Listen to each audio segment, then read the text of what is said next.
gamer geeks and cinephiles alike. I have seen The Batman as of this past Tuesday, and I'm happy to report it's pretty good. It's also one of the first movies I've seen since the pandemic started. Its production quality doesn't seem hampered by COVID compliance or crunch. Very smooth, very well edited. Worth noting is it's not a Bond movie like Nolan's films. It's a neo-noir. It also has some horror elements, like the Riddler's very chilling introduction, but it's primarily a follow the breadcrumb trail to find the killer plot that has fun with the theatricality of Batman's Rose Gallery, gets him on the streets digging for clues, and the movie centers around a struggle for the soul of Gotham as Batman warily works with the shady police department to stop the Riddler, who's assassinating his way through corrupt elites, all while wrestling with increasing evidence that his own family may have been complicit in the criminality of the city all along. So let's get into the nitty-gritty of whether this film delivers. Visually and thematically, the movie is about Gotham's minutiae, its alleyways, its shadows, its secrets. The city crisis porn of Nolan's films is fun, but Reeves is more akin to what if the Jigsaw Killer walked into a Bogart gumshoe tale. It has a classical sensibility from its score and inclusion of Ave Maria as a plot detail, but it's always pitched just a hair above a realistic tone and rarely feels like just escapism. In fact, from the red tone color palette to the grittier, more intimate storyline, I can definitely imagine that the recent Daredevil series had quite an influence on Reeves. There's femme fatales, back alley dealings, and intrigue, and the plot moves forward methodically but confidently, so it's rarely boring. The only major misstep in storytelling is the completely contrived third act that undoes all the finality of the second act that seemed disjointed from the movie's grounded tone and also beyond Reeves' capabilities to shoot. What will become the theme of this review is that even though the movie stumbles right and left, it often has the right heart, and so you'll often either forgive the movie for its faults or trust that they know where they're going eventually with this planned trilogy. Now, the performances are pretty good with only a few important caveats. Pattinson's emo Batman is withdrawn enough to feel like a man actually crippled by trauma. I respect him being more like the Crow, being stoic.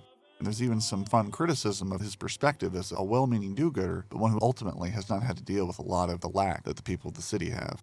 Moments like these are great because Bruce often feels like the story is happening around him rather than him having much agency other than just reacting to whatever happens. He's sort of the ferryman for other more interesting characters to cross their river Styx to reach the end of their character arc. And so the movie often feels like it's happening to the idea of Batman that we all know, more than Batman as an actual protagonist in a movie happening right in front of us. Now, this is always the case with someone as iconic and symbolic as Batman, so maybe it's just sort of an occupational hazard, but it definitely feels like there should have been more emphasis on Pattinson's Batman being a person and less of just a vibe. Now, as for the side characters, Andy Serkis's Alfred is a weird casting in a way. He's a much more rough and tumble kind of actor, and having to play kind of a suave, persuasive type. He's not entirely revelatory here, but he does have some pretty good scenes here. One in which Bruce has to wrestle with the fact that he's not actually gotten over the fear of losing another loved one like he thought he had. He thought, I've come to grips with this, that's why I'm the Batman. And once Alfred gets put in danger at one point, he really has to realize, have these traumatic memories dredge up. It's a really good way to actually track trauma, something that most Batman films do not acknowledge enough or at all. Jeffrey Wright is a great choice for Jim Gordon. I love his weary, oh man, whenever he talks to Batman. It's like, it's been 2 years and I don't even know who you are, man. You're exhausting, but I'm down for it. That kind of relationship. And it's just on point for those two characters. That being said, he does kind of disappear at certain points in the movie, and I kind of wish he felt more like his own person rather than just the cop who's helpful. Now, this problem also happens with Zoe Kravitz's Catwoman, too. Now, Zoe Kravitz herself is great. I love the casting of her being a younger Catwoman who's a survivalist, who's engaging in this kind of seedy lifestyle for personal revenge to a certain extent, but also because it's the best she's come up with so far. And it makes a lot more sense as happening to a younger woman who's coming into her own. She's got some really good motivation and agency when she first shows up, but she disappears for a long stretch of the movie and kind of doesn't matter anymore. And when she comes back around at the end, it feels sort of perfunctory. It's also the same with her romance with Batman. It's more like we're the only two people that are doing this, so we might as well make googly eyes at each other. Now, the movie does a good job of keeping them at a distance on purpose. They want to, but they can't really commit because they know it's just out of convenience. Overall, I felt like she was really good, but they didn't quite close out her relevance to the story as well as they could have. Now, the villains themselves are generally pretty good with some caveats.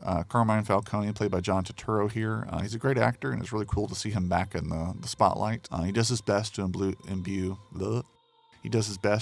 sleazy menace into his minimal screen time for a character who's really important to the plot. I like his work here, but it's a relatively plain role for someone with his level of idiosyncratic talent. Speaking of idiosyncratic, I really love Colin Farrell's Penguin in this. Of course, they dolled him up in incredible makeup to make him look just like the Penguin that you've seen in the comics. His vibe and his accent and everything is great. He's just a greasy, nasty guy. It's awesome. And it's nice to see somebody who's just kind of cutting it up and being weird and wacky and feels like a classic Batman mob villain. Now, Paul Dano's, in a lot of ways, the main character of this movie. He does the most proactive things a lot of the time. It makes the plot move. He's sort of a mix of the Jigsaw Killer, the Collector, the Zodiac Killer of IRL. And here he's just dangerous as hell, and I really like that he's a threat. He also has a pretty interesting background, and he's one of the few characters that you're really interested to kind of see where his motivation comes from, figure out where the problem started. Batman's so stoic, and oftentimes the Riddler can come off as more compelling. And the movie leaves the Riddler's worst scenes for last, so that's where we'll get jumped to right now in the spoiler section.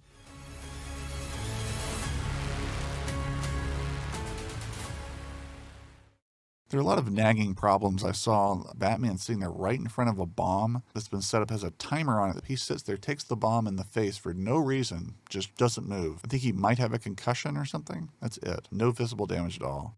Batman also, when he jumps off the police building as he gets away and takes that huge fall, hitting the bus, then hitting and skidding on the ground and gets up like nothing happened. Like, come on.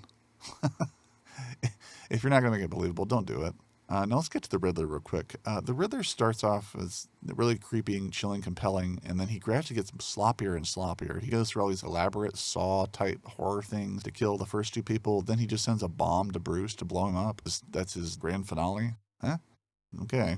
And then when the interrogation scene happens after the Riddler's essentially given himself up, it starts off pretty strong, and you like the dynamics of, will he out Batman? And then Dano's acting just goes from subtle and fun and kind of creepy to shrieky and irritating and so overblown and goofy. And it just really ruins the menace that's been built up.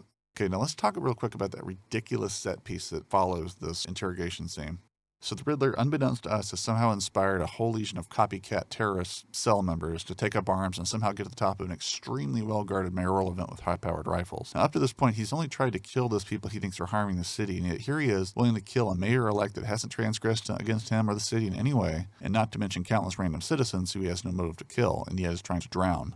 And the whiplash continues. When Batman swoops in, he blows every motherfucking pane of glass in the ceiling as he swoops down on them, endangering countless citizens below instead of just crashing through the one he was going to come through anyway. The fight that ensues also makes no sense, as Batman can't take some shots point blank, but others he shrugs off. Finally, he falls and dangles off the scaffolding, but somehow in full view of like 5 guys, they can't hit him a single time as he slowly moves around. Then he has the bright idea to cut the rope he's holding, not below where his hand is, but above it, so that he falls with the sparkling electrical thing. He doesn't want to fall in the water and kill the people below that are stuck in the flooded water. But it's just so contrived to get him to fall there and kind of be baptized and come back out as a new figure.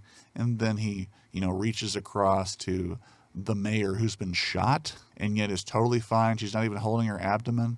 And he's like, come on, walk across this extremely traversable rubble that you're not even stuck behind. Follow me in my flare light in the darkness here, and we'll get to, a brighter tomorrow. Now, if you feel like I've just been negative the whole time, let me just backtrack real quick and just say some of the things that are really great about the movie, other than the tone and the fact that we get to see Batman kind of go through the paces of a detective story. So you've got the muzzle flash fight where it's kind of like almost like stop motion, so you kind of see flashes of the fight as the muzzle flash goes off in the complete darkness. That was awesome.